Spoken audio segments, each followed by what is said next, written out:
Hello everyone, welcome back to Whisper Tales channel. Before we get started, comment below where you from and what time you are watching. And if you enjoy the stories, don't forget to like and subscribe. Alright, let's get into it. Story 1. The Bitumen Man. The locals call Highway 63 the Highway of Death. But usually, they are talking about the black ice or the tired drivers rushing to get home to Edmonton after a 2-week rotation. They aren't talking about what sleeps beneath the earth at the end of the road. To understand the horror of the oil sands, you have to understand the sheer scale of the place. It isn't just a mine. It is a scar on the planet so large it can be seen from orbit. It is a landscape of gray mud, steam, and towering machinery that eats the earth 24 hours a day, 7 days a week, regardless of the weather. Liam Brody was one of the teeth in that massive mechanical mouth. Liam was a heavy equipment operator for Suncor, a job that placed him 3 stories up in the air, sitting in the cab of a PH 4100 electric rope shovel.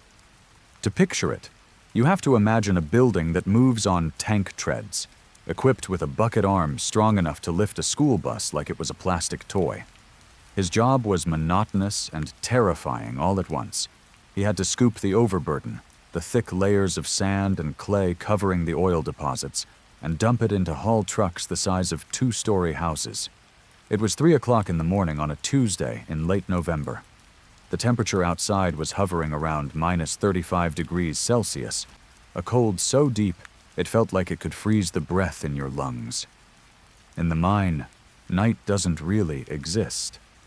The world is constantly bathed in the harsh, stadium-white glow of halogen floodlights, cutting through the thick pillars of steam rising from the processing plants in the distance. Liam adjusted the thermostat in his cab, the heater humming a constant, comforting drone against the savage cold waiting just beyond the glass. He took a sip of lukewarm coffee from his steel thermos and gripped the control joysticks. The machine roared to life as he engaged the hydraulics. The bucket slammed into the canyon wall of the open pit with a violence that shook the entire cabin. The shovel groaned, the thick steel cables singing under the immense tension as he tore away a massive chunk of the earth's crust. He spoke into the radio, his voice flat with exhaustion. "Haul truck 47, you're clear to approach." The radio crackled back with a distorted confirmation. Liam watched as the massive yellow dump truck reversed into position below him, its backup alarm echoing through the pit.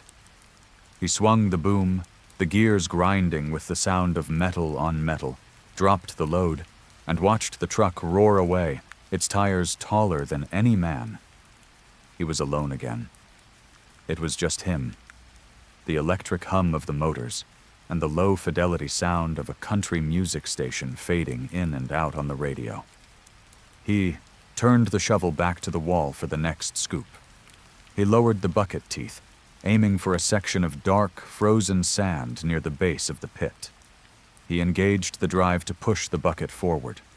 Usually, the ground fights back.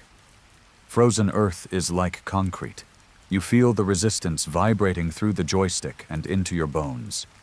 But this time, the bucket didn't scrape against the rock. It slipped. It felt like hitting a pocket of air. The massive steel arm of the shovel jerked forward violently, the lack of resistance almost throwing Liam out of his seat. He slammed on the emergency brake, his heart hammering against his ribs as the machine lurched to a halt. He whispered a curse to himself, leaning forward and pressing his forehead against the cold safety glass. The floodlights from his cab illuminated the spot where he had dug. He hadn't hit rock. He hadn't hit sand. He had opened a vein. Oozing out of the canyon wall wasn't the usual grainy, tar-soaked sand. It was a thick, glossy liquid. It was blacker than the night sky, blacker than refined oil. It poured out of the fissure like a ruptured artery, but it didn't pool at the bottom of the pit as gravity demanded. That was the first thing that made the hair on Liam's arms stand up. The liquid didn't flow down. It moved out. It was thick, like molasses, crawling horizontally over the frozen ruts of the ground, bubbling and hissing as if it were boiling, despite the freezing air that should have turned it solid in seconds. Liam keyed his radio, his thumb trembling slightly on the button. "Dispatch, this is Brody on Shovel 9. I've got a situation here. It looks like a pocket of unrefined bitumen, but it's liquid. It looks unstable." There was no response, just the hiss of white noise from the speaker. "Dispatch, do you copy?" The silence stretched out, heavy and oppressive. Liam looked at the display panel and saw the signal bars were gone. That was impossible. The mine had its own repeater towers specifically for this reason. He checked his cell phone, but the screen showed no service. He looked back out the window. The black pool had expanded. It was now surrounding the massive tracks of his shovel, cutting him off from the ground. And then, the lights flickered. The massive stadium lights mounted on the boom of his shovel dimmed, buzzed with an angry electric rattle, and died completely. For the first time in 3 years working the sands, Liam was plunged into total darkness.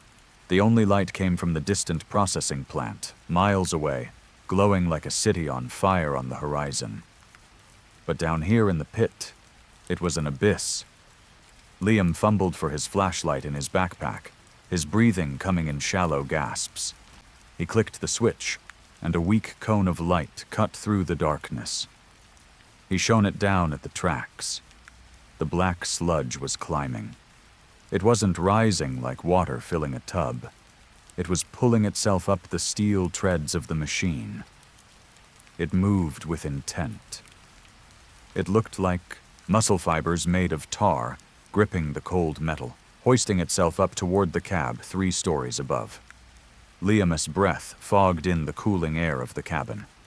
Protocol stated that if power was lost, you stayed in the cab and waited for rescue. But protocol didn't account for black slime climbing up 3 stories of steel to get to you. Liam grabbed his heavy parka, his hard hat, and his gloves. He cracked the cab door open. The sound of the wind was deafening, a high-pitched howl that tore through the pit and stung his face. The smell hit him instantly. It didn't smell like sulfur or diesel. It smelled like old copper. It smelled like blood. He stepped out onto the catwalk that ringed the shovel's engine room. He shined his light over the railing, directing the beam down the ladder. The sludge had covered the tracks. It was halfway up the ladder. He shouted into the wind, though he didn't know who or what he was shouting at, telling it to back off. The sludge stopped. It froze instantly, halfway up the ladder. The bubbling sound ceased. Liam held his breath, the flashlight beam shaking in his hand as he watched the substance.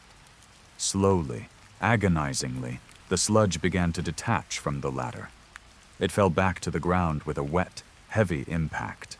It began to pool together at the base of the machine, swirling and condensing.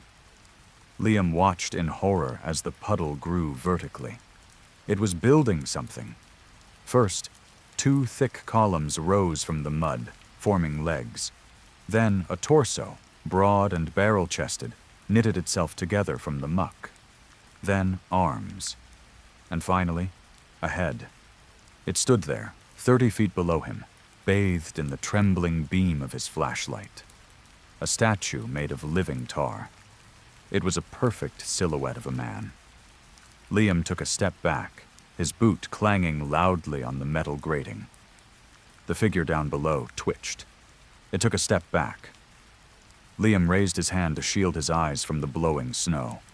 The figure raised its hand. Liam froze. He lowered his hand slowly.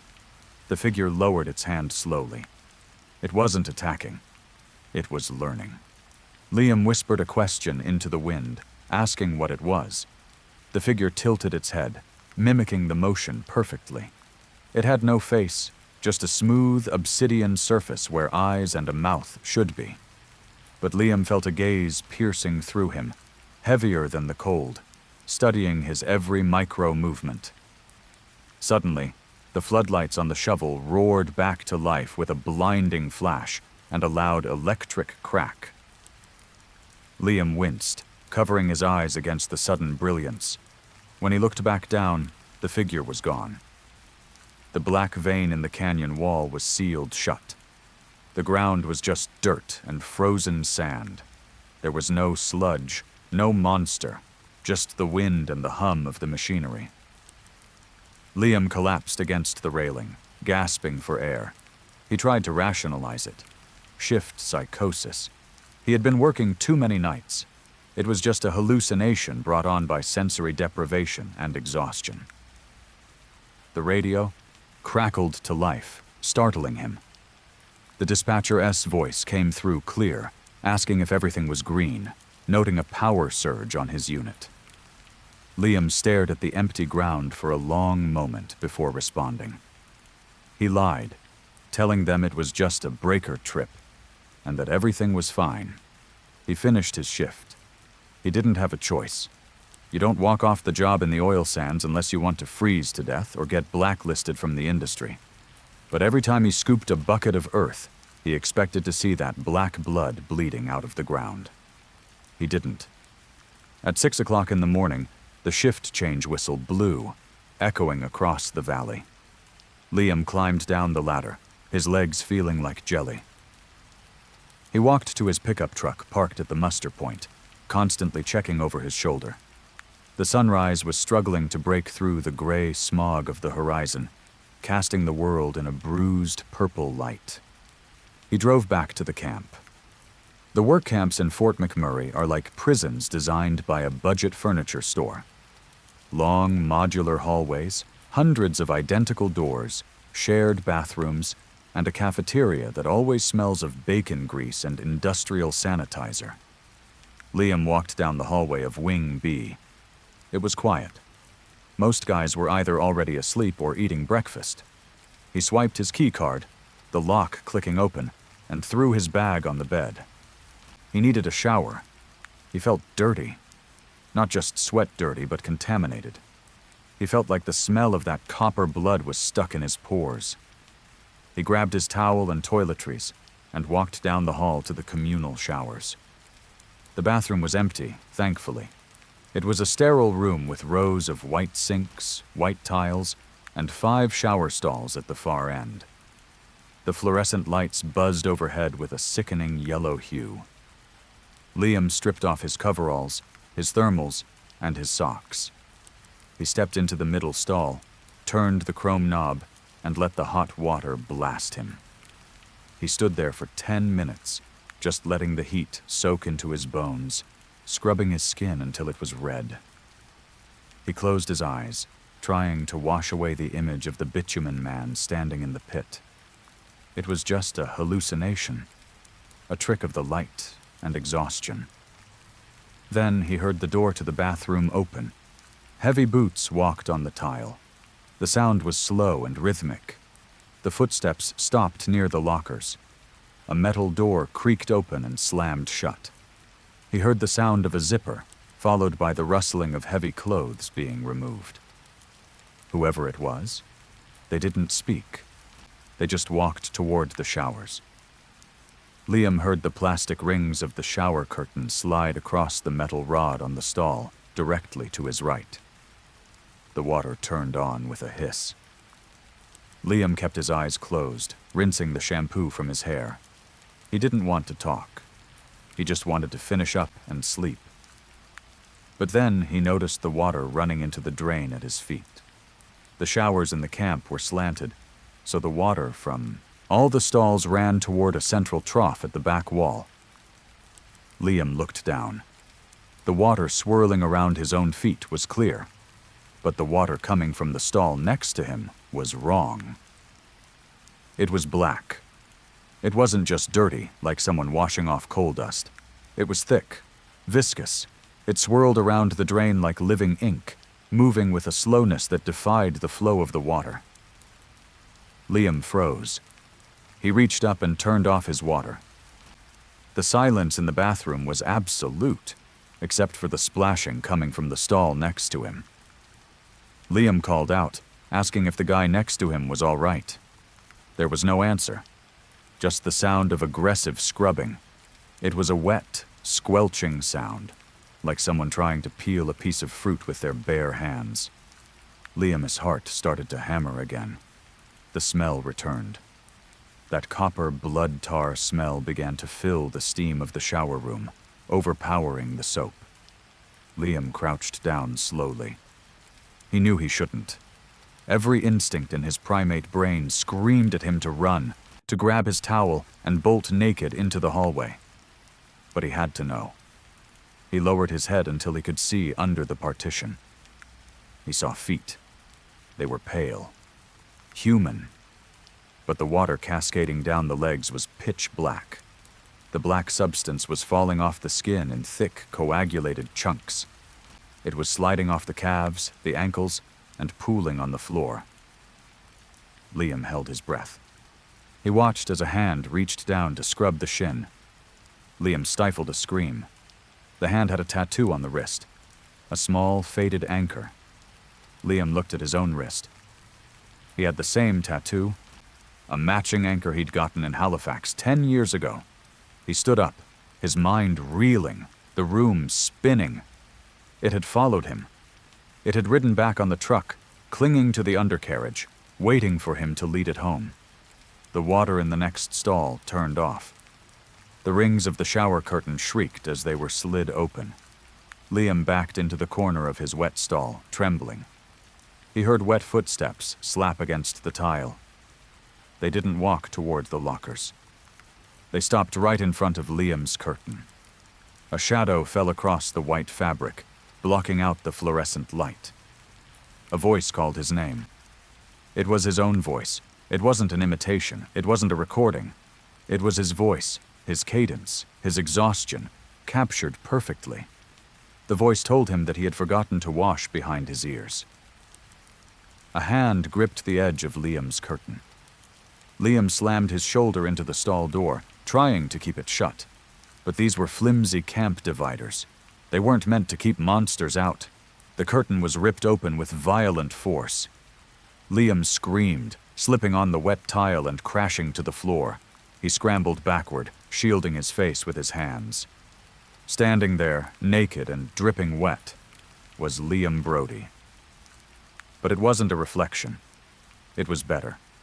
It was Liam without the scars from the acne he had as a teenager. It was Liam without the gray hairs in his beard. It was a perfected, polished version of himself. The skin was new, pink and raw, as if it had just been molded from clay. The thing looked down at the pile of black sludge it had shed on the floor, a hollow shell of tar that lay collapsing like a discarded wetsuit. The new Liam smiled. It was a wide, predatory smile that showed too many teeth. It spoke again, its voice smooth and soothing, telling him that the earth was tired of being dug up. It said they had decided to come up and see what all the fuss was about. Liam tried to kick out, but the thing was fast. It reached down and grabbed Liam by the throat. Its grip was like hydraulic steel, crushing and cold. It lifted Liam off the wet floor with one hand, bringing its face close.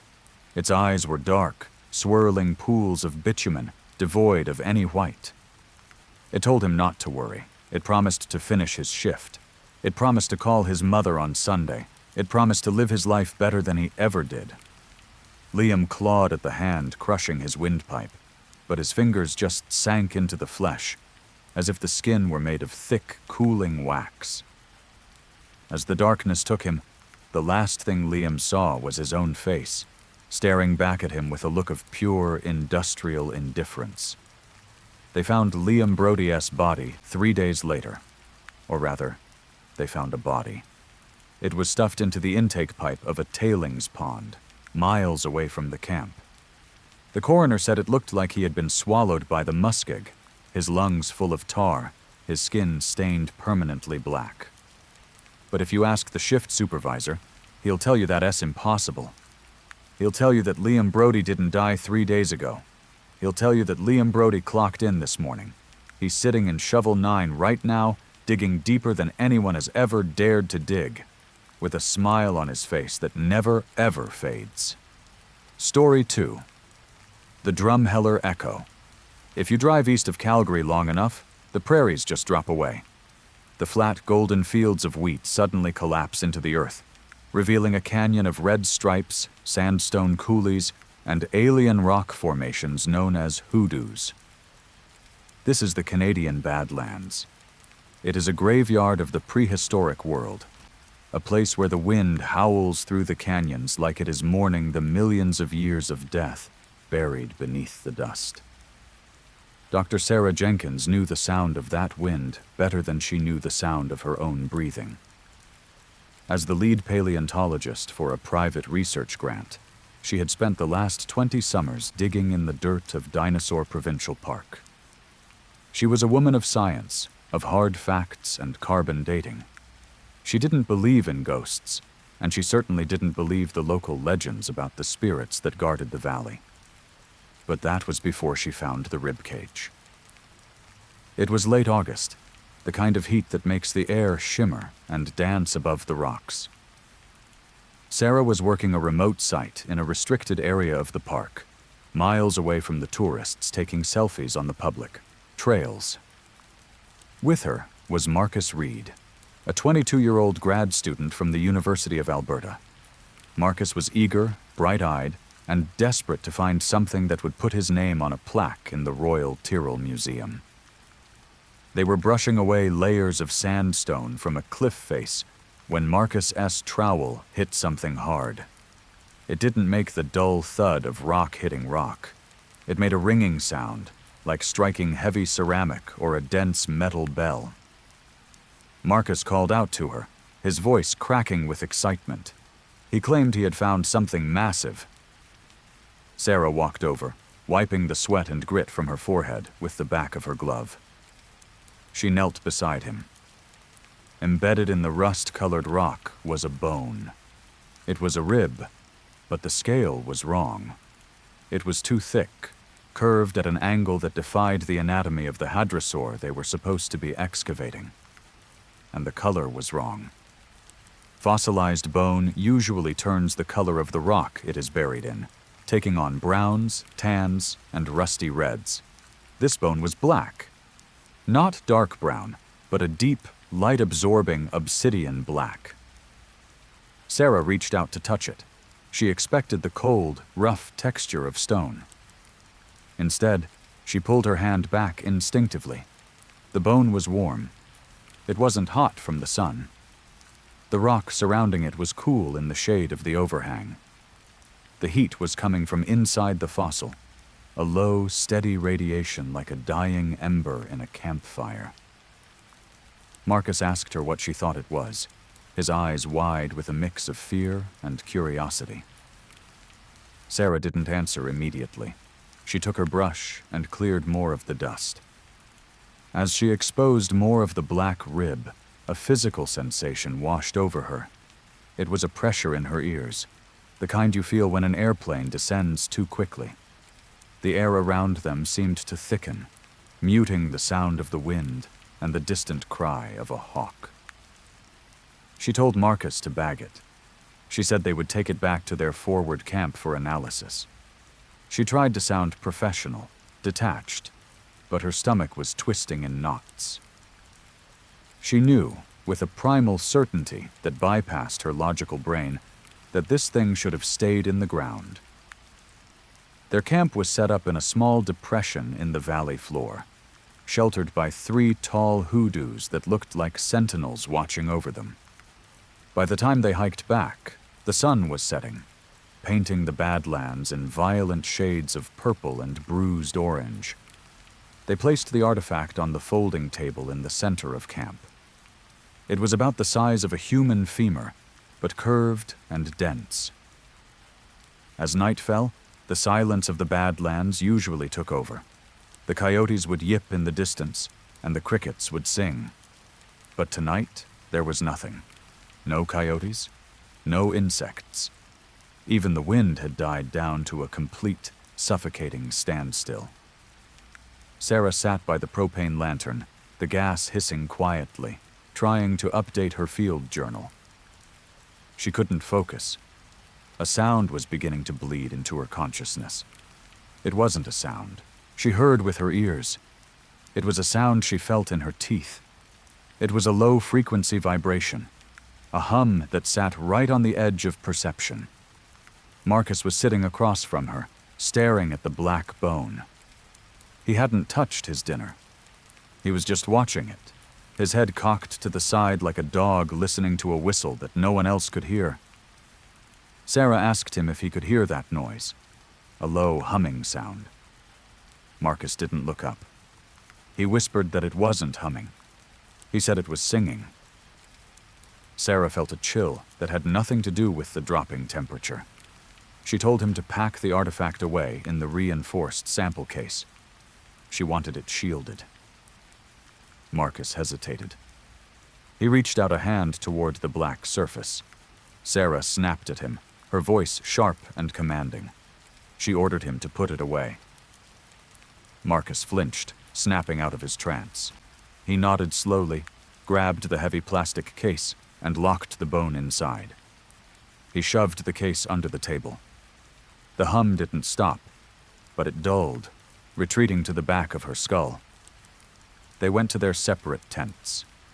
Sarah lay in her sleeping bag, staring up at the nylon ceiling. The vibration was still there, rattling the bones of her inner ear. It was a rhythm. It throbbed like a heartbeat that was far too slow to belong to anything living. She eventually drifted into a fitful sleep, plagued by dreams of being buried alive, of sand filling her mouth and nose, of darkness pressing in from all sides. She woke up with a gasp. The camp was pitch black. The moon had been swallowed by cloud cover. She sat up, her heart racing. The hum was gone. The silence had returned, but it felt heavy now, expectant. Then she heard the zipper of a tent slide open slowly. She lay still, listening. The sound came from Marcus S. tent, a few yards away. She heard the crunch of boots on gravel. Sarah unzipped her own door and peered out. The beam of a flashlight cut through the darkness. Marcus was walking away from the tents. He wasn't heading toward the latrine. He was walking toward the excavation site, back toward the cliffs where they had found the rib. But he wasn't carrying a flashlight. Sarah frowned. If Marcus wasn't holding the light, who was?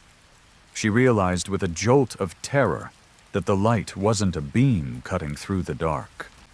It was a glow. A faint, violet pulsation was coming from the sample case under the table. Marcus had taken the bone out. He was cradling it in his arms like an infant, and the object was glowing with a sick, impossible luminescence. Sarah scrambled out of her sleeping bag. She grabbed her boots and her heavy flashlight. She shouted his name. Marcus didn't stop. He didn't even slow down. He marched into the dark labyrinth of the coulees. Sarah ran after him. The beam of her flashlight danced erratically over the twisted rock formations. The shadows of the hoodoos stretched and warped, looking like grasping fingers trying to snag her clothes. She scrambled up a loose scree, slope, the rocks clattering loudly in the quiet night. She crested the ridge and saw him. Marcus was standing at the edge of a drop-off, a sheer cliff that fell 50 feet into a dry riverbed. He was standing with his toes over the edge, holding the black bone out in front of him with both hands. Sarah stopped, 20 feet away, aiming her light at him. She pleaded with him to step back. She told him to put the object down. Marcus turned his head slowly. In the harsh LED light of her torch, his face was a mask of ecstasy and terror. His nose was bleeding, a dark crimson trail running down over his lips and dripping onto his chin. His eyes were bloodshot. The capillaries burst, turning the whites of his eyes red. He spoke, but his voice was thick and wet. He said it wanted to be whole again. He said it was lonely. Sarah took a cautious step forward. She told him that they could figure it out. but he had to step away from the edge. Marcus looked back at the bone. The black surface was pulsing faster now, that violet light throbbing in time with the headache splitting Sarah's skull. He whispered that he could hear the rest of it. He said it was calling him down. Before Sarah could lunge, before she could scream, Marcus stepped forward. He didn't fall. That was the thing that broke Sarah's mind in that moment. Gravity should have taken him. He should have plummeted to the rocks below. But he didn't fall. He dissolved. As his body crossed the threshold of the cliff edge, the air around him rippled like heat haze.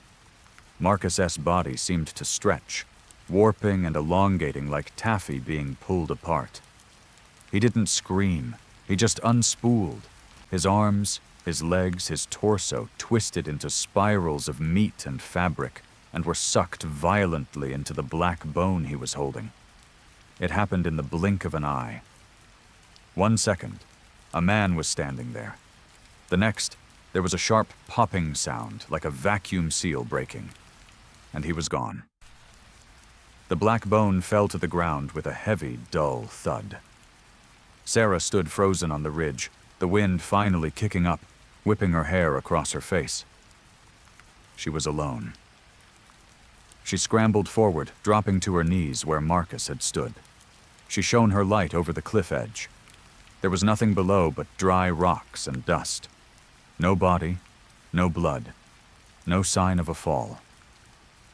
She looked at the bone lying in the dirt. It was no longer glowing.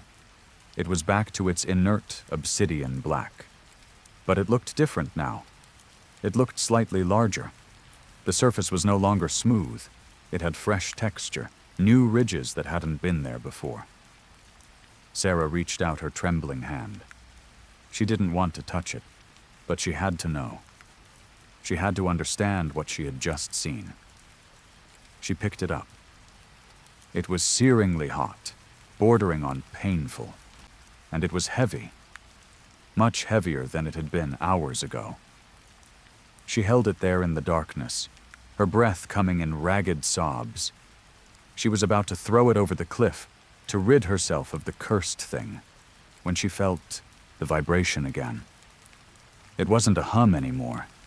It was distinct. It was rhythmic. She brought the bone closer to her face. The vibration traveled through her gloves, up her arms, into her jaw. She pressed her ear against the warm, black surface of the fossil. At first, all she heard was a sound like rushing water, the sound of blood pumping in her own ears. But then, piercing through the static, she heard a voice. It was tiny. It sounded like it was coming from miles away, or from the bottom of a very deep well. It was tinny and distorted, stripped of all bass, but it was unmistakable. It was Marcus. He was screaming. He wasn't screaming in pain. He was screaming in confusion. She heard him calling her name. He was crying out that it was dark. He was saying it was so crowded in there. Sarah dropped the bone. It hit the sandstone with a clatter that echoed too loudly in the night. She backed away, scrambling on her hands and heels like a crab, kicking up dust. She stared at the object. The voice didn't stop. Now that she knew it was there, she could hear it even from a few feet away. A faint, buzzing mosquito whine of a voice crying out for help from inside the marrow of a creature that had died 65 million years ago. And then, she heard another voice. It came from the bone, layering over Marcus's screams. It was a deeper voice, older, guttural and clicking, and then another, and another. A cacophony of whispers began to rise from the object, a chorus of thousands of souls trapped in the sediment of time. Sarah realized then what the Badlands were. They weren't just a graveyard for bones. They were a battery. She turned and ran. She left the equipment. She left the truck. She left the camp. She ran until her lungs burned and her boots were filled with blood from blisters. She ran until she hit the highway and flagged down a terrified trucker at dawn. The RCMP investigation was short. They found the campsite abandoned. They found the truck. They searched the canyons for weeks, but they never found Marcus Reed. They ruled it a misadventure, a hike gone wrong, a fall into a crevice that hid the body. Sarah lost her grant. She lost her license. She moved back to Edmonton and took a job in a library, as far away from the dirt and the rocks as she could get. But she can't escape the sound. Sometimes, when the library is quiet, or when she is lying in bed at night, she gets a nosebleed. She feels that pressure in her ears, and if she listens closely, she can hear the echo. It's not just in her head. Last week, she went to the Royal Tyrrell Museum as a visitor.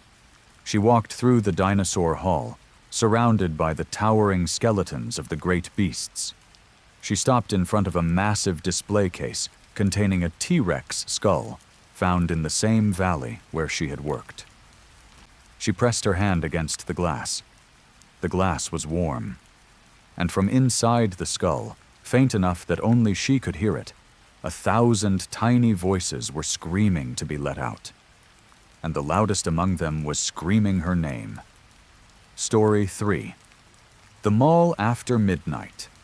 West Edmonton Mall is not just a shopping center, it is a city enclosed in glass and steel, a monument to excess that sits on the edge of the prairies like a docked spaceship. Spanning 48 city blocks, it holds an amusement park, an ice palace, a hotel, and the largest indoor water park in North America. By day, it is a chaotic symphony of screaming children, retail transactions, and the smell of Cinnabons. But by night, when the 5 million square feet of retail space go dark, the mall transforms into something else entirely. It becomes a labyrinth of shadows and echoes, a place where the silence is so heavy, it feels like pressure in your ears. Most people believe the security guards patrol the corridors to keep thieves out, to protect the jewelry stores and the high-end fashion boutiques. But the locals, the ones who grew up wandering those endless tile floors, whisper a different story. They say the guards aren't there to keep people out. They are there to keep something in. Jessica Holloway and Tyler Vance didn't care about the rumors. They were 17, bored, and looking for the kind of clout that only comes from doing something illegal and posting it online. The plan was simple, a classic teenage rite of passage known as the Mall Challenge. The goal was to hide in a maintenance corridor or a bathroom stall until the cleaners finished their rounds, then emerge into the empty mall to explore the ghost town. They chose the World Water Park as their target. It was the crown jewel of the mall, a tropical paradise under a massive glass dome, heated to a perpetual 30 degrees even when the Alberta winter raged outside at 40 below. They hid in a janitoress closet behind the towel rental kiosk, squeezed in between stacks of bleach buckets and mop heads. The wait was agonizing. For 4 hours, they sat in the dark, listening to the muffled sounds of the mall shutting down. They heard the heavy rolling shutters of the food court slamming down, the drone of the floor polishers, and the distant chatter of security radios. Tyler kept checking his phone, the blue light illuminating his pale, excited face. He whispered that this was going to be legendary, that they would be the first ones to swim in the wave pool at midnight in years. Jessica wasn't so sure.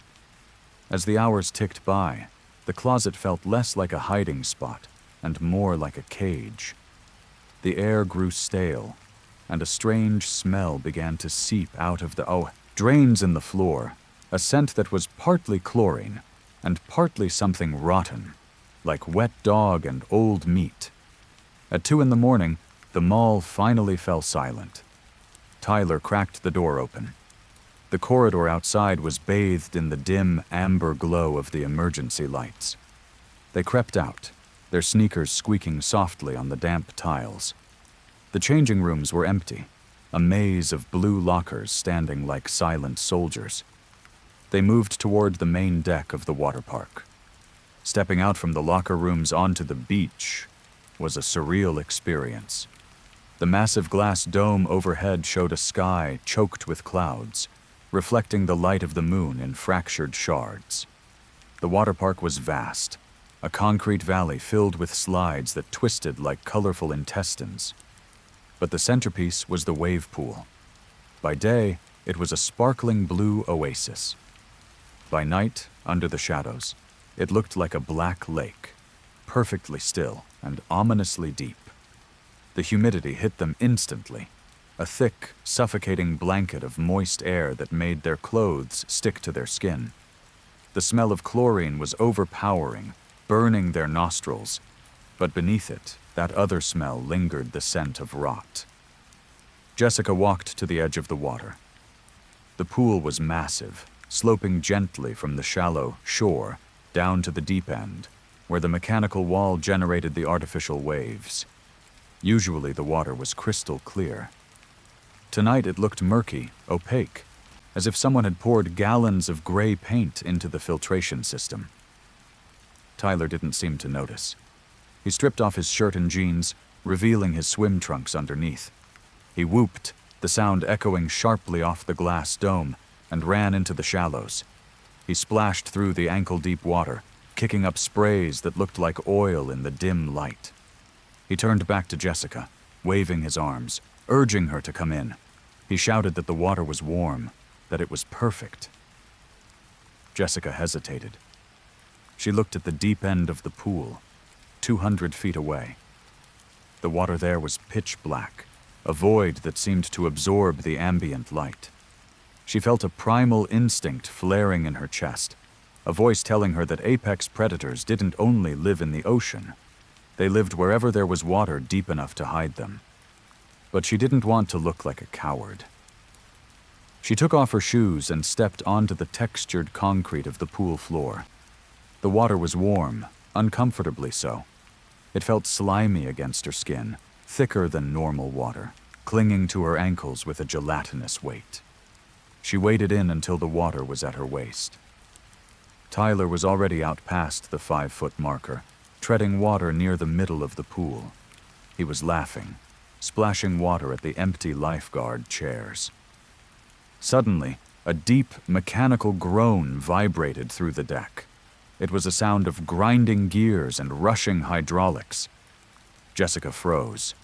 The wave machine, it was turning on. She shouted at Tyler to get out. The wave machine was powerful. It could generate swells up to 6 feet high. If it turned on while they were the only ones in there, without lifeguards, it was dangerous. But Tyler just laughed. He yelled back that this made it even better. The massive wall at the far end of the pool began to move. It pushed forward, displacing tons of water. A swell rose up, a smooth hump of black liquid rolling toward them. But as the wave lifted Tyler up, Jessica saw something that made her blood run cold. The water wasn't just gray, it was teeming with things. As the wave crested, she saw the suspension of millions of tiny particles swirling in the liquid. It wasn't sand, it looked like skin. Millions of flakes of dead, wet skin swirling in a soup. And beneath Tyler, deep in the water, a shadow moved. It wasn't a shadow cast by the slides or the roof. It was something physical, something massive that was uncoiling from the drain grates at the very bottom of the deep end. The wave crashed over Tyler, pushing him under. He surfaced a second later, sputtering. But he wasn't laughing anymore. He looked confused. He yelled that something had touched his leg. He said it felt like sandpaper. Jessica started backing up toward the shore, the water dragging at her legs like molasses. She screamed at him to swim. The machine groaned again. A second wave was building, larger than the first. This one didn't look like water at all. It looked like a wall of gray muscle. Tyler tried to swim, but he wasn't moving forward. He was thrashing, his arms slapping the surface, but his body was being pulled backward. A current had formed, a riptide that shouldn't exist in a concrete pool. It was dragging him toward the deep end, toward the darkness where the wave wall churned. Jessica watched in horror as Tyler was jerked down. He went under with a violent splash. He popped back up a second later, screaming. He shouted that it had him. He shouted that it was burning him. Jessica scrambled onto the dry concrete of the beach, slipping and scraping her knees. She looked back. Tyler was 50 feet away now, being dragged swiftly towards the deep end. The water around him was churning, bubbling, and then the surface broke. It wasn't a shark fin. It was a tentacle, but not like an octopus. It was a pale, translucent appendage, ribbed and segmented like a tapeworm, thick as a tree trunk. It wrapped around Tyler's waist, squeezing him so hard that Jessica heard the air leave his lungs in a sharp wheeze. The thing rose higher. It didn't have eyes. It didn't have a face. It was a mass of pale, gelatinous flesh that seemed to mimic the shape of the water itself. It was the color of old chlorine and dead skin. It was the filter feeder of the mall, a creature that had grown fat on the biological waste of millions of tourists, living in the miles of pipes beneath the park, coming out only when the lights died.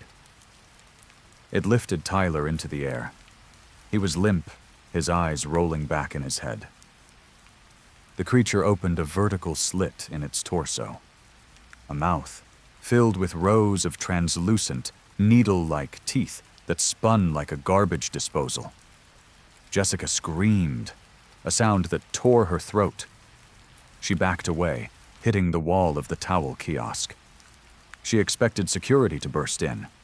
She expected the lights to come on. And they did. But not the way she thought. The floodlights snapped on with a blinding glare, illuminating the horror in high definition.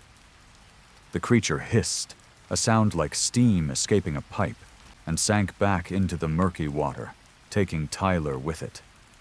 The water turned a violent shade of red for just a moment before the wave machine cycled again, churning the evidence into pink foam. Jessica scrambled toward the exit, her mind fractured, sobbing hysterically. She burst through the double doors of the water park and ran headlong into a wall of black fabric. She fell back, looking up. 3 security guards were standing there. They weren't running. They weren't speaking into their radios. They were standing in a line, blocking the exit. They looked down at her with expressions of bored resignation. One of them, an older man with a gray mustache, reached down and helped her up. His grip was firm, painful. He didn't ask what happened. He didn't ask where her friend was.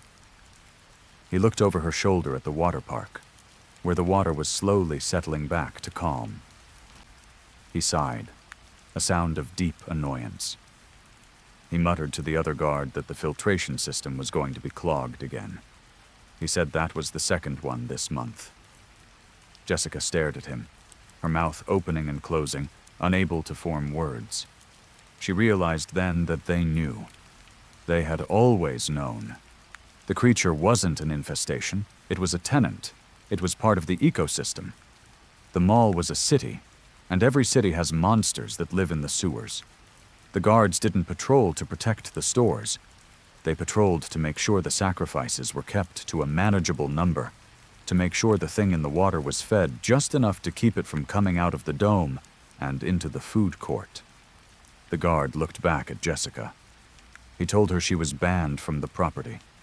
He told her that if she ever told anyone what she saw, they would say she was on drugs. They would say her friend ran away. They would say he drowned in the North Saskatchewan River. He told her to go home. He pushed her towards the exit doors leading to the parking lot. Jessica stumbled out into the freezing winter air, the cold biting her wet skin. She looked back through the glass doors. The guards were locking the water park gate. Inside, the pool was blue again, sparkling under the lights, waiting for the families to arrive in the morning. But Jessica knew that the water wasn't blue because it was clean. It was blue because of the chemicals they used to dissolve the bones. Story 4. The Highway 63 Hitchhiker. The stretch of Highway 63 between Edmonton and Fort McMurray isn't just a road. It is a lifeline and a graveyard rolled into one.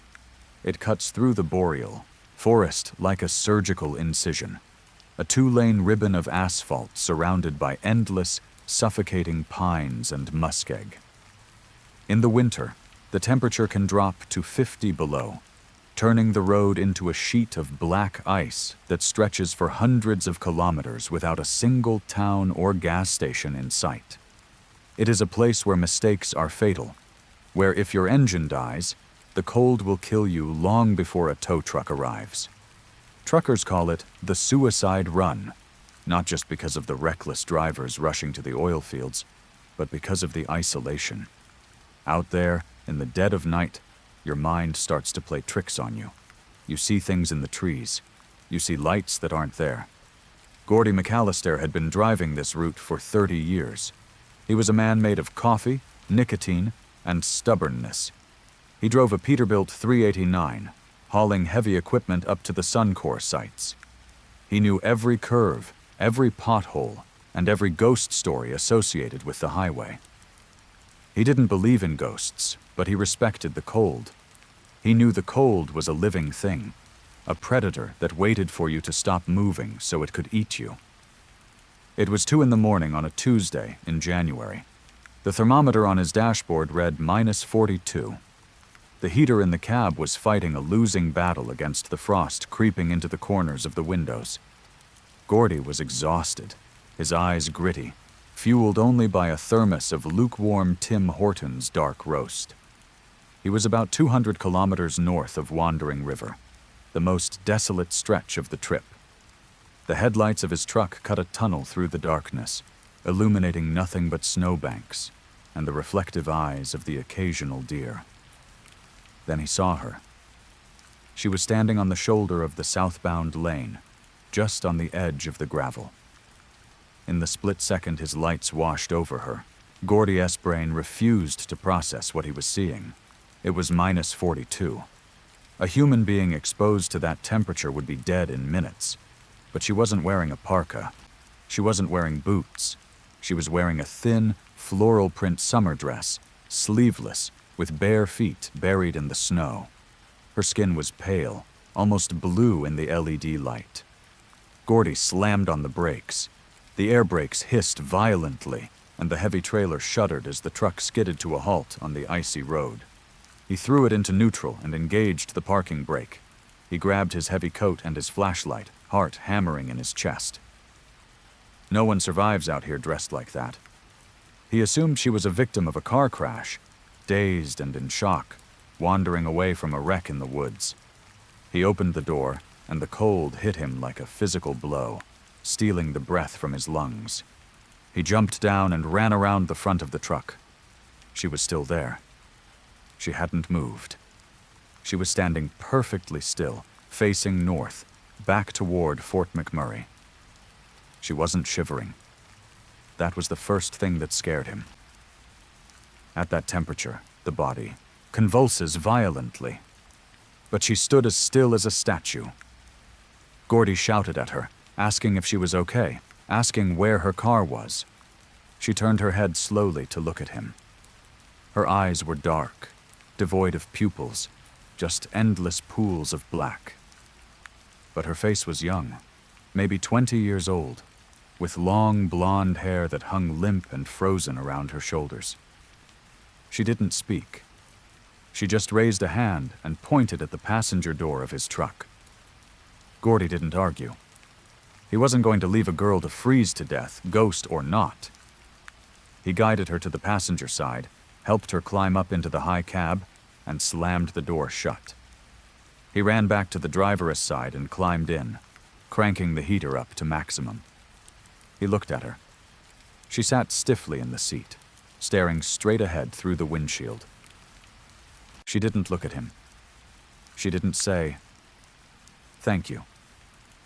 Gordy put the truck in gear and started moving again. He asked her what her name was. He asked her where she was going.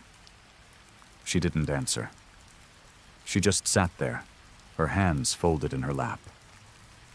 Gordy tried to focus on the road, but the atmosphere in the cab had changed.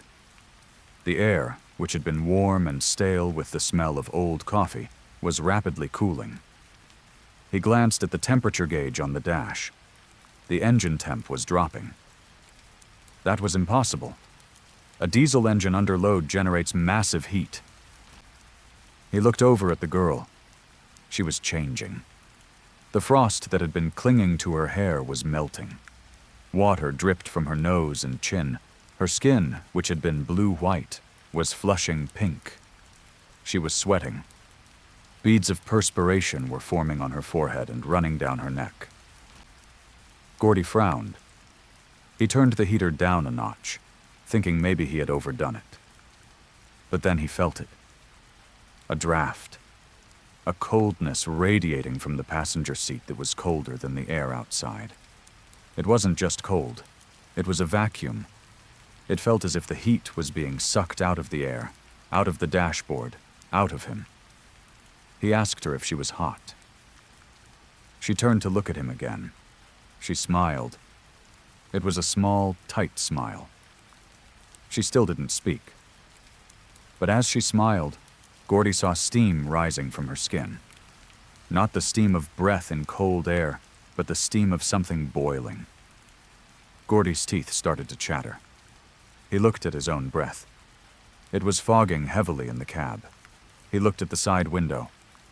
Frost was forming on the inside of the glass, thick, feathery patterns of ice spreading rapidly across the pane. The truck's engine began to sputter.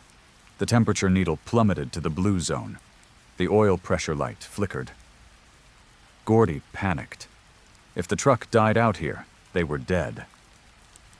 He shouted at her, asking what she was doing. He told her to stop it. The girl laughed. It was a sound like ice cracking on a frozen lake. She reached out a hand and placed it on the dashboard. The plastic cracked and turned white with frost instantly. The heat vents blew a blast of Arctic air that stung Gordy's face. She wasn't a ghost. She was a heat vampire, a creature of the boreal winter that fed on thermal energy. She had been standing on the road not because she was lost, but because she was hunting. And she had found the biggest, hottest thing on the highway, a diesel engine and a warm body. Gordy slammed his foot on the accelerator, trying to keep the RPMs up, trying to generate heat. The engine roared, protesting, but the power was fading.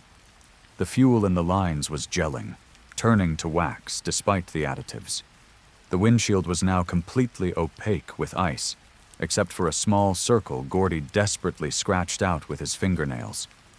He looked at the girl. She looked radiant. Her skin was glowing with health, her cheeks rosy. She leaned back in the seat, basking in the warmth she was stealing, like a cat in a sunbeam, while Gordy froze to death 3 feet away. His fingers were numb. He couldn't feel the steering wheel. The truck was losing speed, 80 kilometers an hour, 60, 40. Gordy screamed at her to get out. He reached for the door handle, intending to shove her out, but his hand wouldn't move. His joints were locking up. The cold had seeped into his muscles, stiffening them. The truck shuddered one last time and died. The silence was instant and deafening. The headlights flickered and went out as the battery froze solid. They were rolling in the dark, slowing to a stop in the middle of the highway. The girl unbuckled her seatbelt. The click was loud in the quiet cab. She turned to Gordy. He was paralyzed, his eyebrows frosted white, his lips blue. He watched helplessly as she leaned in close to him. She didn't kiss him. She simply inhaled. He felt the last dregs of warmth leave his core. It felt like being submerged in ice water. His heart stuttered. His vision tunneled. The truck came to a complete stop. The girl opened the passenger door. A blast of -40 air rushed in, but it felt warm compared to the void she left behind. She stepped down onto the asphalt, her bare feet making no sound. She didn't close the door. She walked around to the front of the truck and stood in the middle of the road again, facing north, waiting for the next set of headlights to crest the hill. She looked fresh, revitalized, ready for another meal. They found Gordy McAllister 2 days later when a snowplow cleared the drift that had buried his truck. The RCMP report said he had frozen to death after a mechanical failure. They noted it was tragic, a veteran driver making a rookie mistake by not having a survival kit. But the coroner was puzzled by one detail. The inside of the truck cab was frozen so hard that the upholstery shattered like glass when they tried to move the body. And Gordy himself was frozen solid, not in a fetal position trying to conserve warmth, but sitting bolt upright, his hands gripping the wheel, his face twisted in a scream of absolute terror, staring at the empty passenger seat. And on the dashboard, melted in two, the plastic was the perfect frost-burned imprint of a small, delicate hand. Story 5. The Yellow Sea. There is a specific kind of isolation that exists in rural Alberta. It isn't the isolation of the mountains or the forests where the trees hide you. It is the isolation of exposure. East of Calgary, the land flattens out into an infinite, undulating ocean of agriculture. In July, when the canola fields are in bloom, the world turns a blinding electric yellow. It stretches from horizon to horizon, a monoculture so vast that it tricks the eye. If you stand in the middle of it, the yellow seems to vibrate, buzzing with the sound of millions of bees and the wind hissing through the stalks. It is beautiful, but it is also a place where you can scream at the top of your lungs and be heard by absolutely no one. Constable David Rourke was the only RCMP officer on duty for a district that covered 400 square kilometers of this yellow emptiness. He was a city cop who had transferred to the rural detachment for a quieter life, thinking he would spend his days writing speeding tickets and breaking up bar fights. He was wrong. The silence of the prairies hid things that the noise of the city drowns out. The call came in at 6:00 p.m. A noise complaint. It was strange for 2 reasons. 1, the nearest neighbor to the address was 5 miles away. 2, the caller hadn't spoken. The dispatcher said the line had just been open, transmitting a sound that was described as dry shuffling, like paper being crumpled, before the line went dead. David drove his cruiser down the long gravel driveway of the Miller farm. The house was a classic white farmhouse, peeling paint, surrounded by a windbreak of dying poplars. But beyond the trees, the canola pressed in. The yellow flowers grew right up to the porch steps, choking the yard, swallowing the rusted tractors and the swing set. It looked as if the field was slowly consuming the home. The house was dark. David knocked on the door. No answer. He tried the handle. Unlocked. He stepped into the kitchen. The air was warm and smelled of roast beef and potatoes. Dinner was set on the table, 4 plates, steaming hot. But the chairs were empty. A glass of milk had been knocked over, the white puddle dripping slowly onto the linoleum floor. David called out, "RCMP, is anyone home?" Silence. Just the buzzing of a fly against the window pane. He drew his weapon, not because he saw a threat, but because the hair on the back of his neck was standing up. He swept the ground floor. Nothing. No sign of struggle, no blood. Just an interrupted life. He went upstairs. The bedrooms were empty. The beds were made. In the children's room, toys were scattered on the floor as if dropped mid-play. He went back downstairs to the kitchen. He walked to the window over the sink to look out into the backyard. That is when he saw them. Scarecrows. The Miller family grew canola, not corn, so scarecrows were unusual. But there they were. 3 of them, standing in the field about 50 yards from the house. They were crude things, old clothes stuffed with straw, mounted on wooden crosses. They were facing the house. David frowned. He didn't remember seeing them when he drove up. And something about their proportions bothered him. They looked heavy. The clothes, a plaid shirt, a blue dress, a child-striped t-shirt, didn't hang loosely. They bulged. He keyed his radio. "Dispatch, this is Rourke. The house is clear, but the family is gone. Looks like they left in a hurry. I am going to check the perimeter." He stepped out onto the back porch. The sun was beginning to set, casting long, stretching shadows across the yellow tops of the canola. The wind picked up, rustling the dry stalks. It sounded like whispering. David walked toward the field. He kept his eyes on the scarecrows. He blinked. They were closer. He stopped. He shook his head. It was a trick of the light. The shadows were lengthening, making distances hard to judge. But he could have sworn they were 50 yards away. Now they looked to be 30. He took a few more steps. The wind gusted, blowing dust into his eyes. He rubbed them, blinking away the grit. When he opened his eyes, he stopped breathing. They were 20 yards away, and they had changed positions. The one in the plaid shirt, the father figure, was no longer hanging limp on its cross. Its head was tilted up. Its arms were bent at the elbows, reaching forward. David drew his gun and aimed it at the figure. "Police! Step away from the... Step out!" His voice cracked. He felt foolish yelling at a bundle of straw. But then he saw the face. It wasn't a burlap sack with a painted smile. It was a face made of dried yellow canola flowers woven together. But beneath the mesh of stems, he saw skin. He saw an eye, wide and terrified, staring out from under the straw mask. The scarecrow moved. It didn't walk. It didn't have legs that functioned. It dragged the wooden stake it was mounted on through the dirt. It jerked forward in a spasmodic, unnatural motion, covering 5 feet in a second. David fired. The gunshot cracked loudly in the silent evening. The bullet hit the figure in the chest. Dust and dried petals exploded from the impact.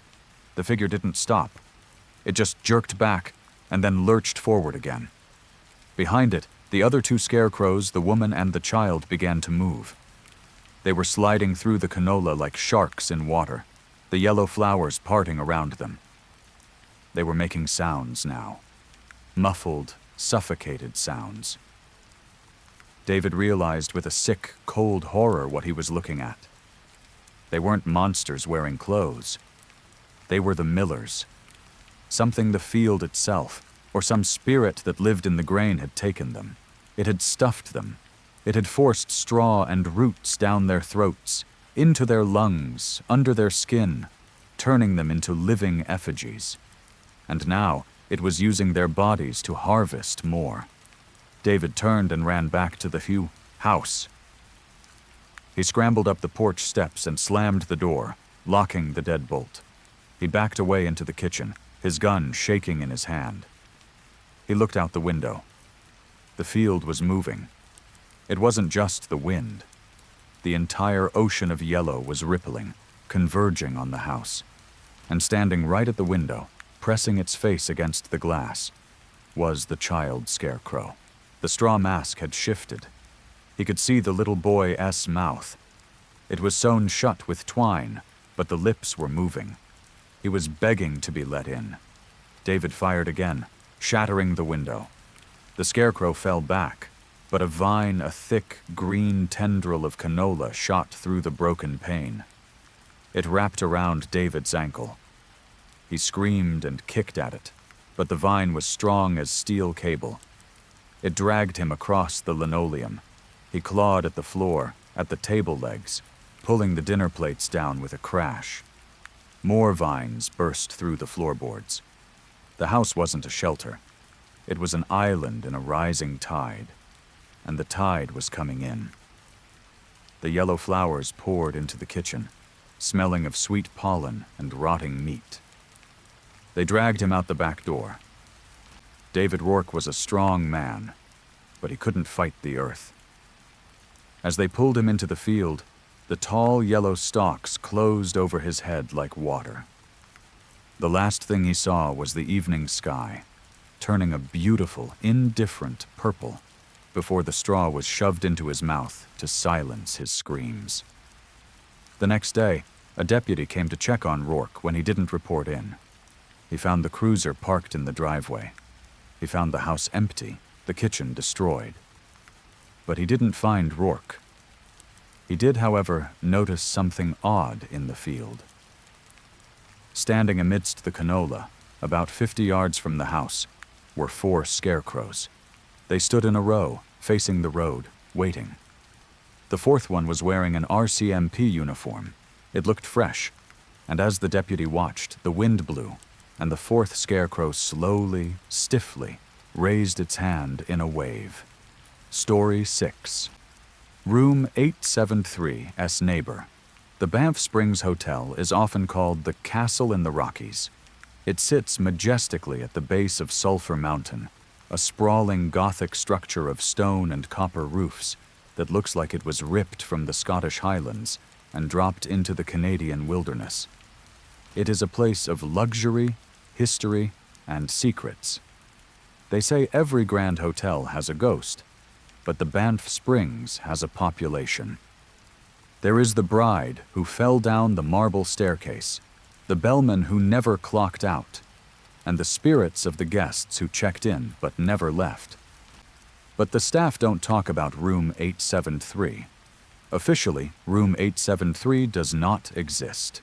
If you walk down the hallway on the 8th floor, you will find Room 872 and Room 874. Between them, the wall is continuous. The door has been removed, the opening bricked up, plastered over, and covered with the same textured wallpaper as the rest of the corridor. To the casual observer, it looks like a long stretch of wall. But if you run your hand along it, you can feel the faint outline of where the frame used to be. You can feel the coldness of the bricks beneath the plaster.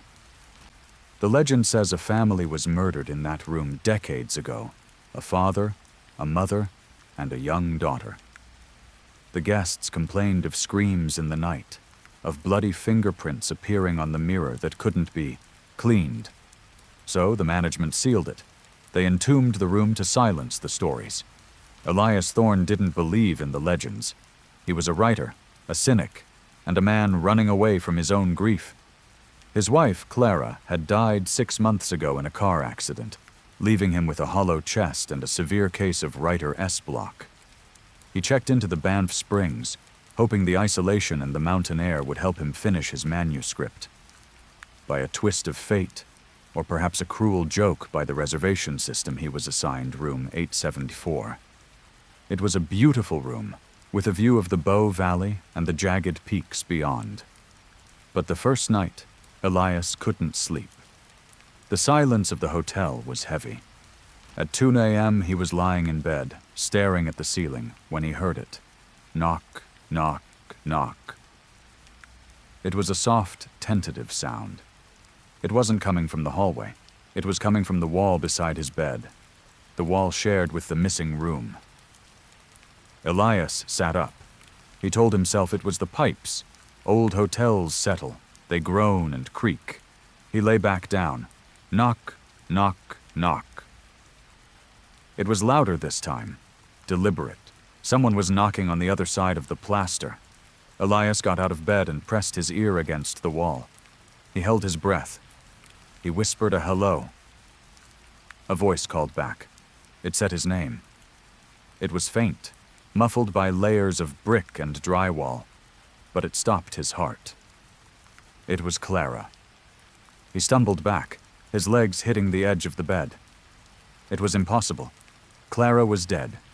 He had buried her. But the voice was hers, the same cadence, the same soft pitch.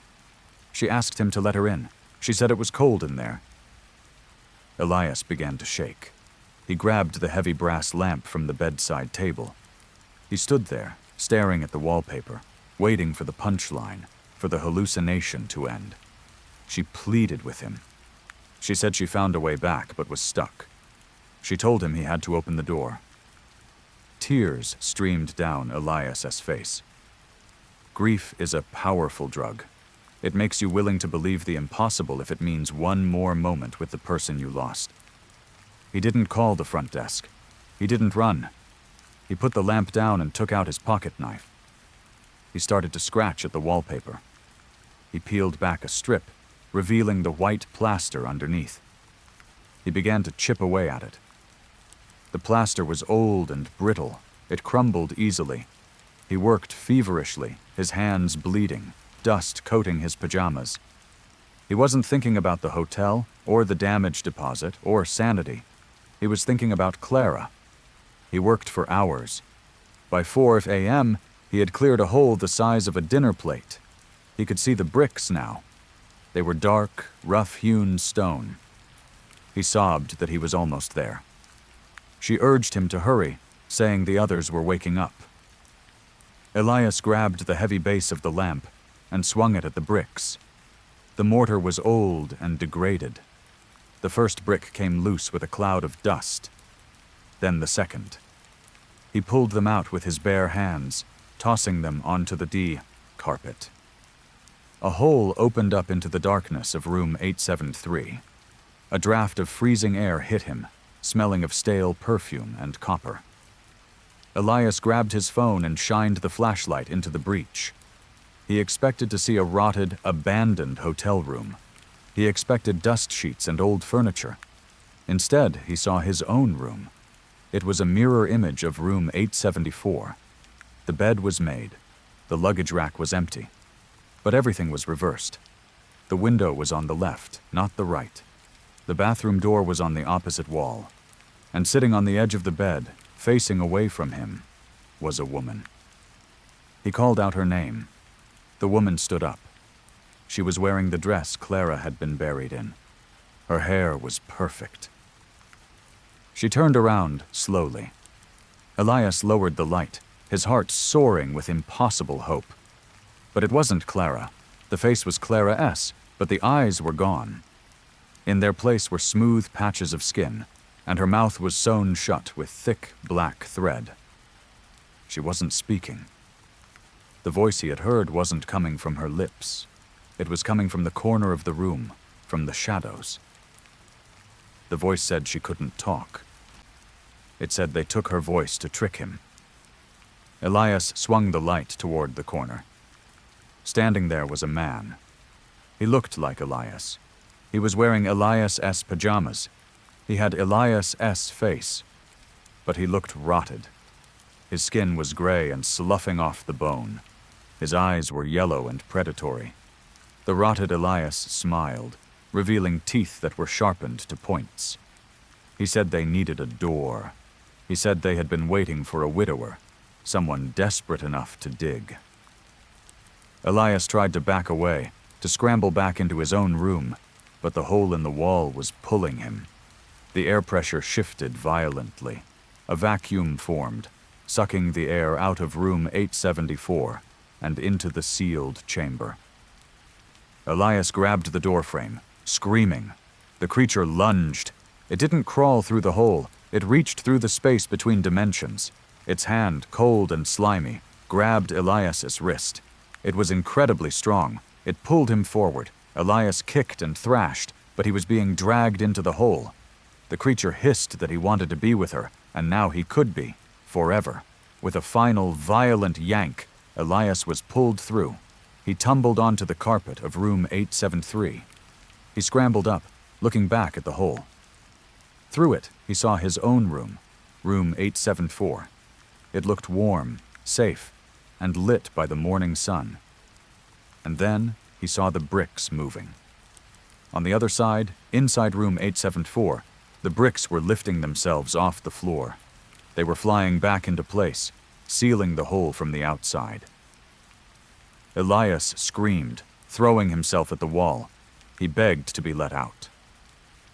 The last brick slid into place with a definitive thud. The plaster smoothed itself over. The wallpaper re-knit itself, hiding the scar. Elias was trapped in the dark. He spun around. The rotted Elias was gone. The faceless Clara was gone. The room was empty. But then the bathroom door creaked open. Elias backed up against the sealed wall. A maid walked out. She looked solid, real. She was holding a stack of fresh towels. She looked at Elias and smiled. She cheerfully announced housekeeping and told Mr. Thorne they had him booked for an extended stay. She walked past him and opened the curtains. Outside the window, there was no mountain. There was no valley. There was just a gray, swirling mist filled with the shapes of people falling, over and over again. Elias ran to the door leading to the hallway. He grabbed the handle. It turned. He threw the door open. There was no hallway. There was just a brick wall, inches from his nose. He was in the space between. He was part of the wall now. And tonight, when the new guest checks into room 874, Elias will knock. He will use Clara S. voice. He will beg, because the only way to leave room 873 is to trade places with the person on the other side. Story 7.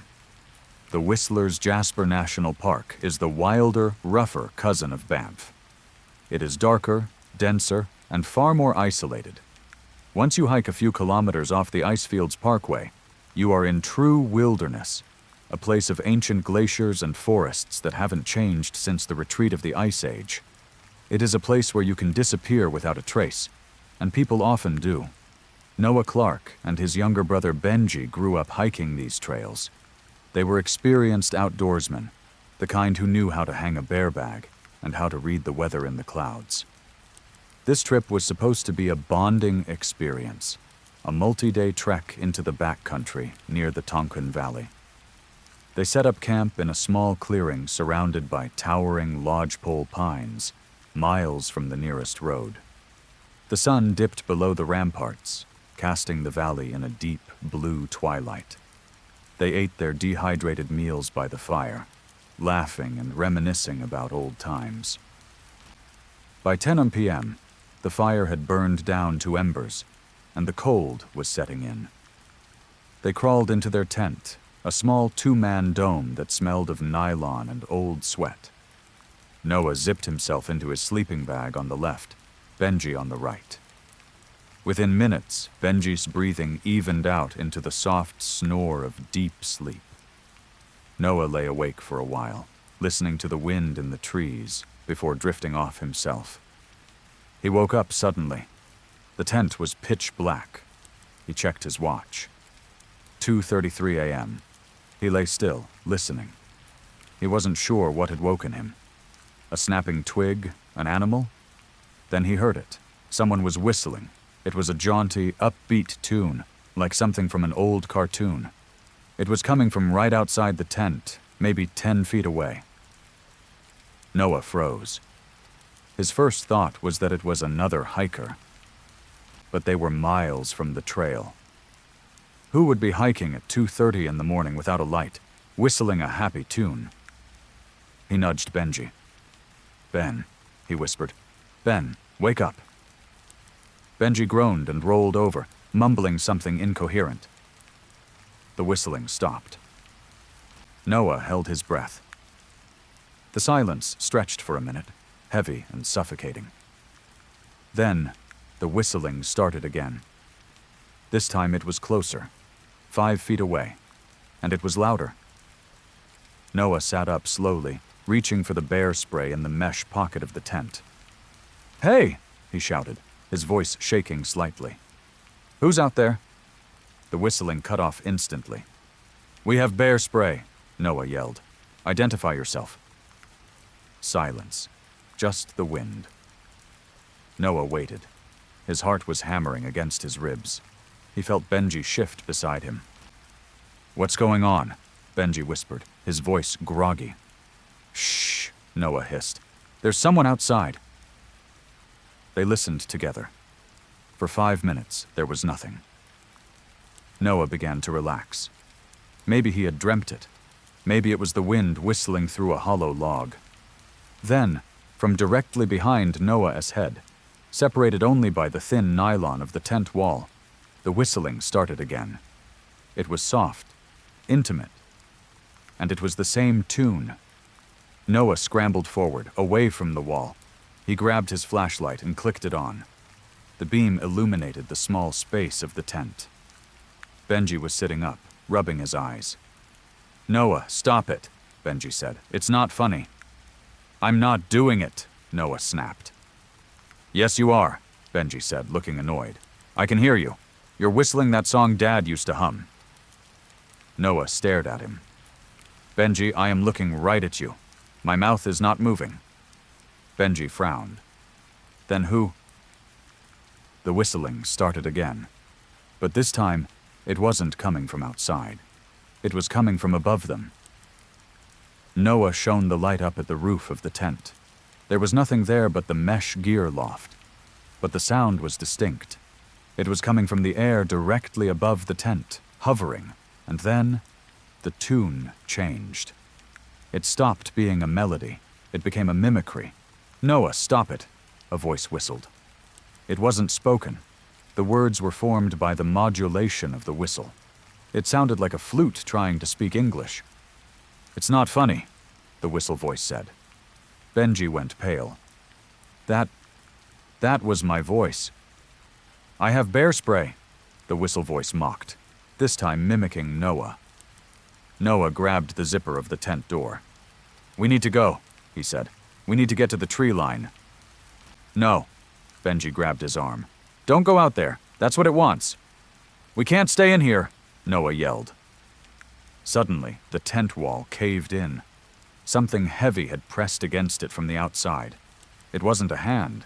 It looked like a face. A massive face, pressing into the nylon, stretching the fabric. Noah could see the outline of a nose, a brow, but no eyes. Just a smooth, pressing weight. The face opened its mouth. Through the fabric, a sound erupted that shattered their eardrums. It wasn't a whistle anymore. It was a scream.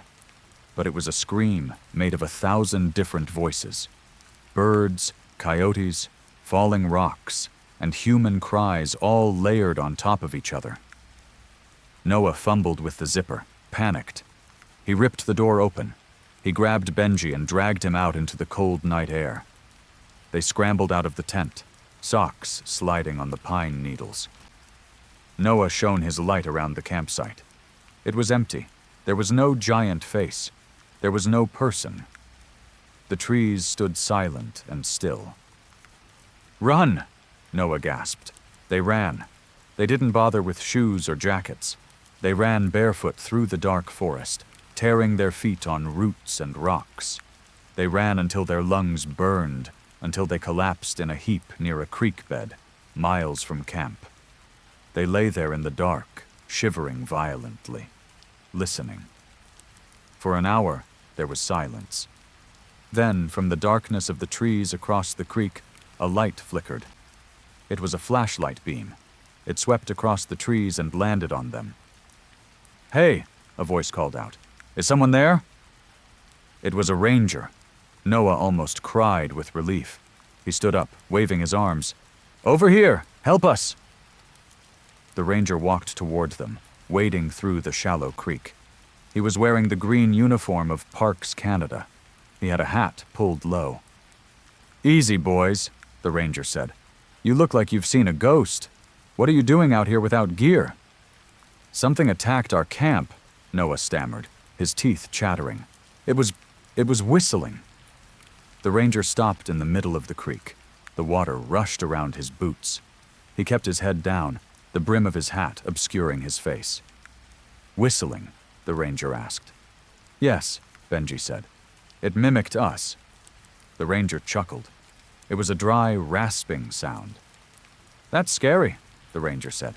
"Good thing I found you." He looked up. Noah's blood froze. Under the hat, there was no face. There was just smooth, pale skin. No eyes, no nose. And in the center, where a mouth should be, was a small, perfectly round hole. A hole shaped for whistling. The hole puckered. "We have bear spray," the thing whistled, perfectly mimicking Noah's voice from earlier. Noah turned to Benji, but Benji wasn't looking at the ranger. He was looking at Noah. "Noah," Benji whispered, "why are you doing that?" Noah looked down at himself. His own hands were dissolving. His fingers were fusing together, turning into smooth, pale flesh. He tried to scream, but his lips were gone. He felt his mouth shrinking, rounding, forming a small, perfect circle. The ranger the thing stepped out of the creek. It walked up to Benji. It placed a hand on Benji's shoulder. "Practice makes perfect," the ranger whistled. Noah tried to warn his brother, but all that came out was a high, cheerful tune. The tune of an old cartoon. The thing turned to Noah. It tilted its smooth head. "You're getting better," it whistled. "Now let's try the harmony." And deep in the Jasper backcountry, under the watching eyes of the mountains, 3 voices began to whistle a song that no human throat could ever produce. A song that drifted down the valley and made the sleeping bears stir in their dens with a fear they couldn't understand.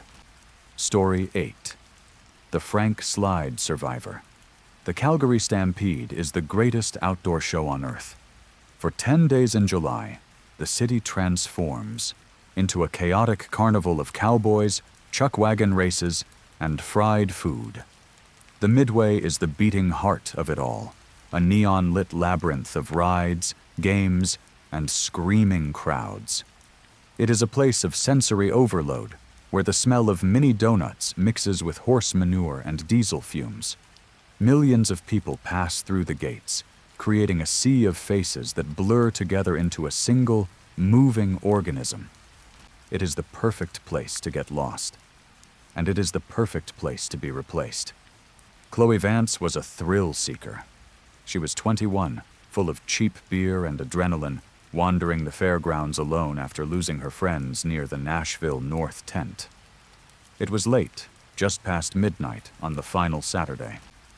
The fireworks had ended, and the crowds were beginning to thin, drifting toward the exits like a receding tide. Chloe wasn't ready to go home. She wanted one last ride. She found herself in a quiet corner of the Midway, away from the towering roller coasters and the spinning claws. Tucked between a rigged ring toss game and a shuttered popcorn stand was an attraction she had never seen before. It was a house of mirrors, but it didn't look like the modern plastic trailers that traveled with the carnival. It looked old. The facade was made of painted wood, peeling and faded, depicting clowns with stretched, impossible smiles. The sign above the entrance simply read, "Reflections," in bulbs that flickered with a dying amber light. There was no ticket booth, no bored teenager checking wristbands, just a dark, open doorway draped with heavy velvet curtains. Chloe laughed. It looked like something out of a bad horror movie, which made it irresistible. She pushed aside the heavy curtain and stepped inside.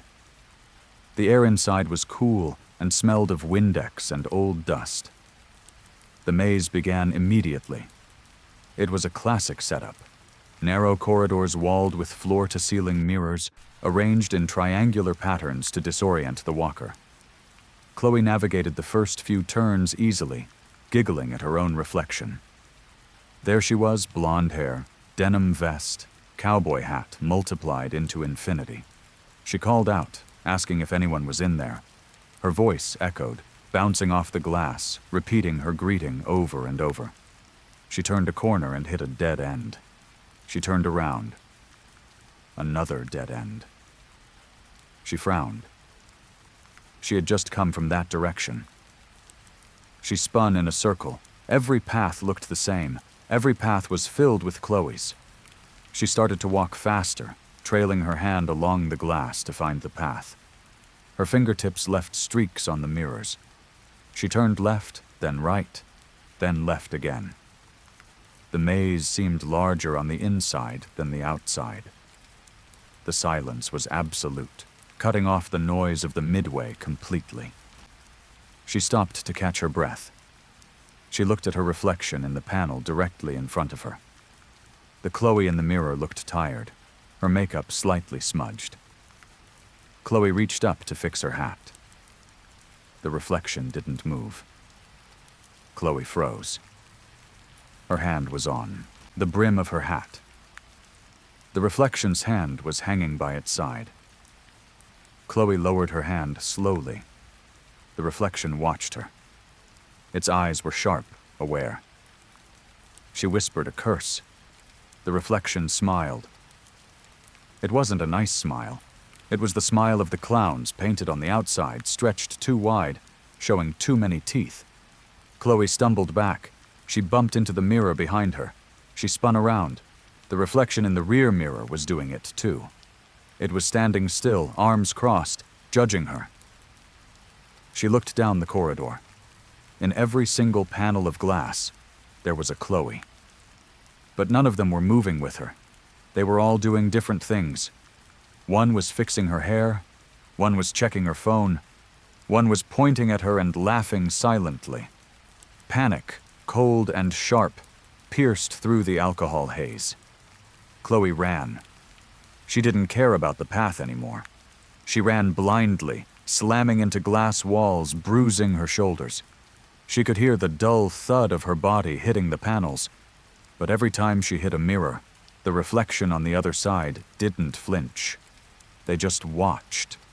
She turned a sharp corner and saw the exit sign, a red glow in the distance. She sprinted toward it. The corridor stretched out, longer than it should be, like a camera dolly zoom. She pushed her legs harder. She burst through the velvet curtains and stumbled out onto the midway. She fell onto the asphalt, scraping her hands. She gasped for air, waiting for the noise of the crowd to wash over her. But there was no noise. Chloe looked up. The midway was there. The rides were running. The Ferris wheel was turning, its lights flashing in a hypnotic pattern. The music, a distorted calliope tune, was playing over the loudspeakers. The smell of mini donuts was strong. But there were no people. The paved avenues were empty. No security guards, no drunken cowboys, no crying children. The game booths were open, the stuffed animals hanging from the ceilings, but the workers were gone. She screamed for help. Her voice didn't echo. It was swallowed by the open air. She stood up, spinning around. The entire Stampede grounds, a place that held 100,000 people an hour ago, was deserted. She ran to the nearest game booth, a water gun race. She shouted, asking if anyone was there. Nothing. She ran toward the exit gates. They were open. Beyond them, the city of Calgary skyline rose up. The Calgary Tower, the office buildings, the street lights. But the city was dark. There were no cars on the streets, no lights in the windows. It was a dead city. Chloe stopped.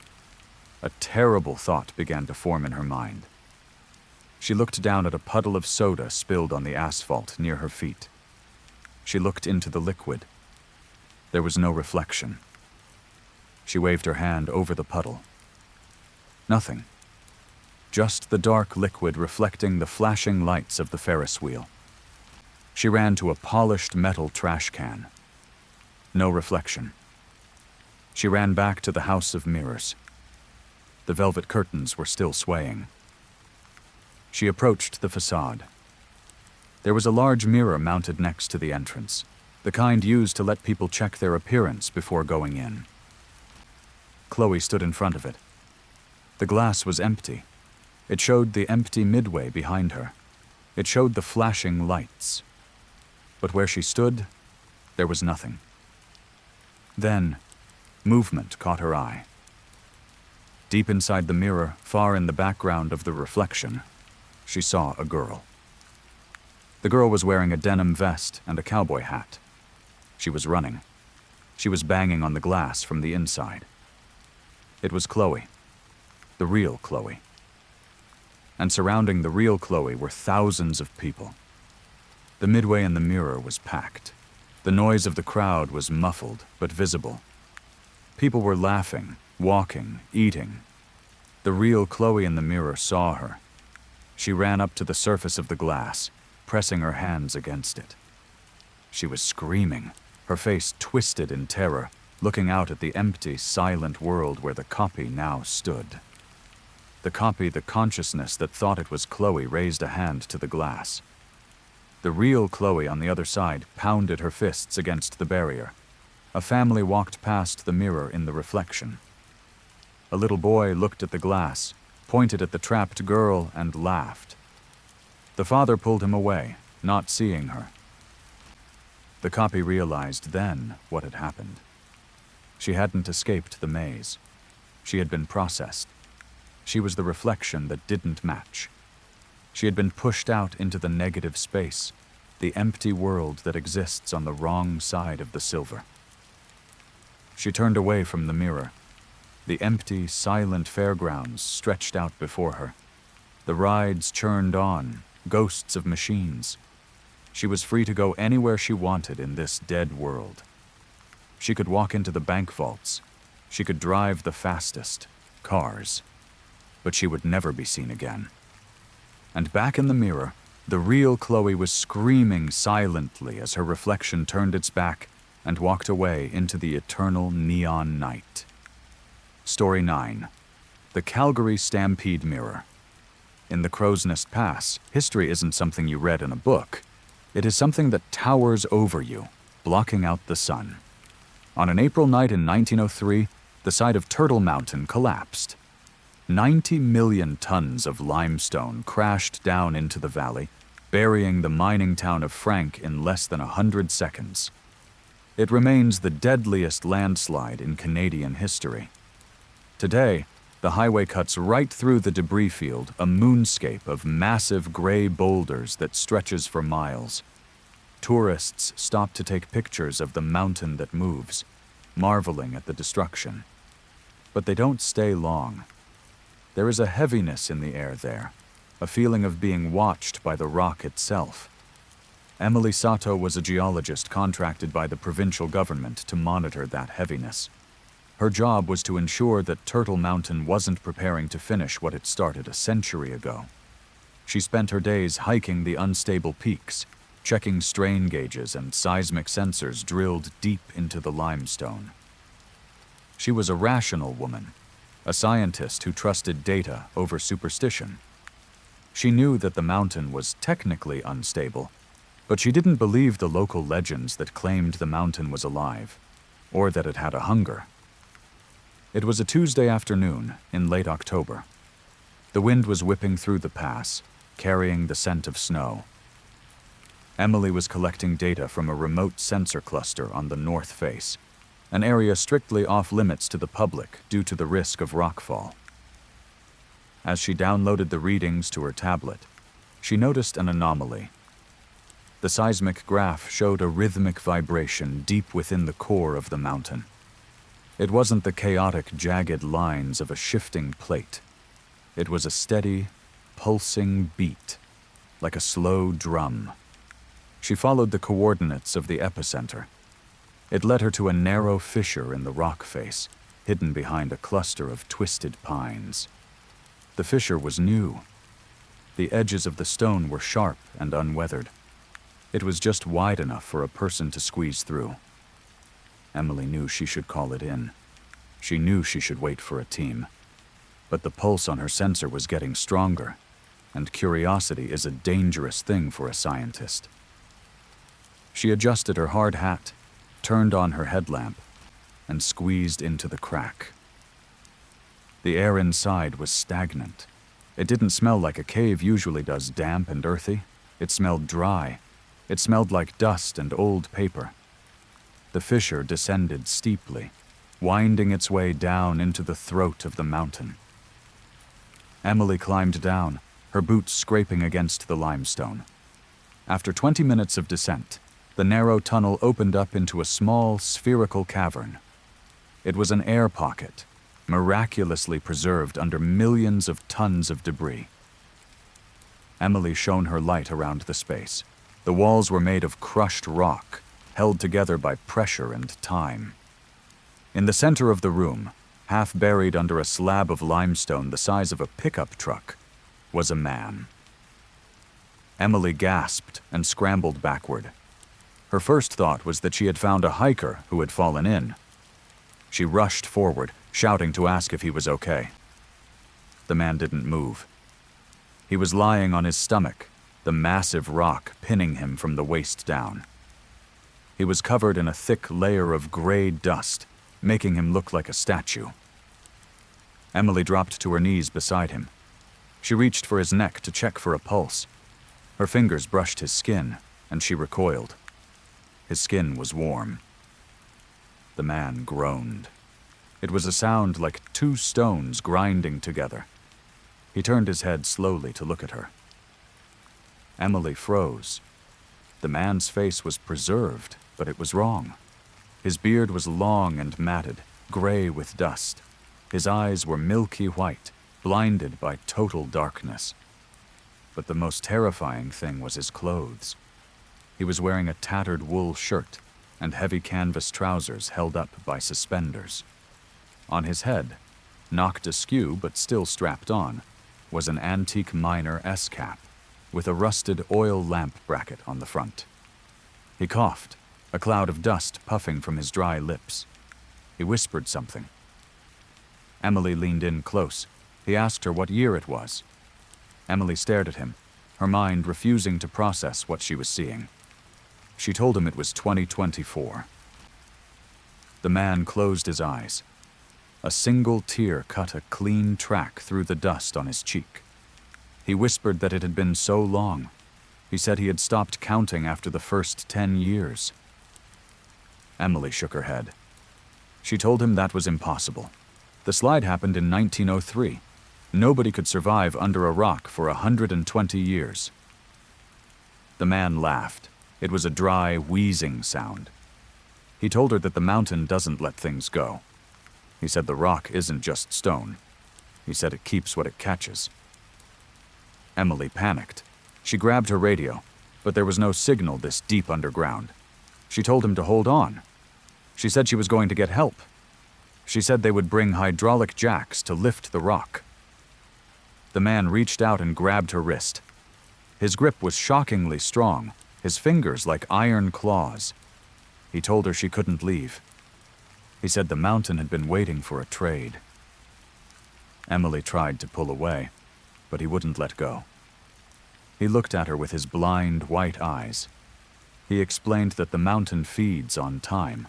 It kept him alive, crushed and in agony, because his suffering was a battery. It wouldn't let him die. It stitched his bones back together every time they snapped. It filled his lungs with air when they collapsed. He had spent a century in the dark, screaming, unable to starve, unable to suffocate, unable to end it. He squeezed her wrist harder. He said he was tired. He said he wanted to sleep. The ground beneath Emily S. feet shuddered. The rhythmic beating she had seen on the sensor suddenly stopped. The man smiled. He said the mountain accepted the trade. The slab of rock on top of him shifted. It didn't roll off, it crumbled. The man's legs, crushed to pulp a moment ago, began to knit themselves back together with sickening cracks and pops.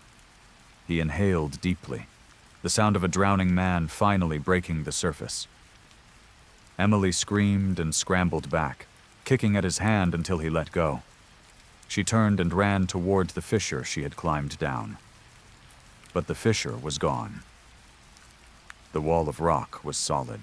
There was no crack, no tunnel, just unbroken limestone. She spun around. The man was standing up. He stretched his back, his spine popping loudly. He dusted off his clothes. He looked at Emily with pity. He told her he was sorry. He said someone has to carry the weight. He walked past her, toward the back of the cavern, where a new crack was opening up a crack that led to the surface, to the fresh air, to the world of 2024. Emily lunged for him, grabbing his arm. She begged him not to leave her. He pulled his arm away gently. He stepped into the light of the new tunnel.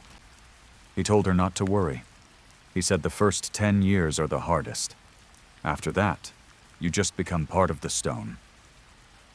He climbed out, and the rock slammed shut behind him with the finality of a prison door. Emily was alone in the dark. Her headlamp flickered. She banged on the walls, screaming until her voice gave out. Then she heard it.